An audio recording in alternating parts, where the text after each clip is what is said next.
Hi, this is Reverend Gary Kennedy, along with Betty Shepard from our church office staff. And today's Spot of God will be shared by Betty. She has a message she wants to share, and I gratefully accept her to do this. So, Betty, share with That's us. because you just don't want the job, sir. Yes, as he said, I'm Betty Shepard, and I grew up in the church, different churches, going with my grandmother as a child. And then whenever I was a teenager, I went on my own or with my friends because my parents at that time didn't go to church. Um, but all the time I was growing up, I learned about tithing.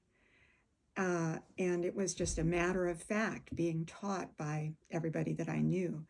And so, whenever my grandma would give me change, I would always calculate how much was a tenth of my what the change she gave me, and I would put that in the offering plate. Um, I started working before the age of 12, and whenever I started working as a babysitter or odd jobs, I would put my tithe into the church. I had already joined a church at that point, and I would did it every time I would get paid for any job that I did. I put a tithe in. The end of the year, my first year of working really steady, my parents got a giving statement for what they had given to the church at that time, and I didn't get one. My mother went to the church and said, "What's going on?" Betty didn't get a statement. And they said, "Well, we don't usually give out statements to the children because they put in such a little amount." And she said, "No, no, no, you don't understand. Betty has been working, Betty has been tithing. You need to check your records." They did. They said, "Oh, we did make a mistake." They gave me a giving record. Uh, and so that was the beginning of my real tithing experience, per se. When my husband and I got married, we agreed that we would tithe all income, no less than a tithe. We actually had hearts to give more than a lot of times. And we did that on a regular basis. And whenever we went to purchase our first home, we had a friend who was a realtor, and he was trying to show us these lavish homes because at that time my husband had a really good paying job and I was also working. And we said, "No, we can't afford those houses." And he said, "But I'm looking at your numbers and everything lines up and you can afford a nice home." And we said, "But you don't understand. Those numbers represent more than just what we have.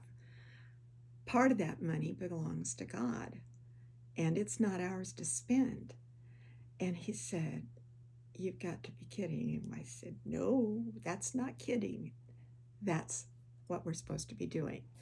And so he reluctantly showed us some smaller homes, and we did make a purchase. When my husband decided that he needed to move to preaching, we went to seminary, so our income dropped significantly. And whenever we still tithed on all monies that came in, often we were in very dire straits, but we always shared with others if they didn't have as much as we did. One Thanksgiving, we were sharing with people, and someone came to our door needing something to eat. And I looked in our cupboard, and we pretty much had peanut butter and a little bit of bread. We shared half of what we had. And that afternoon, two different churches delivered food baskets to our home. God has blessed us abundantly in our loyalty to Him. We continue to tithe everything. We continue to give more than tithe. And we continually are blessed by God. It's all that I can say, really. God blesses you whenever you're faithful to Him.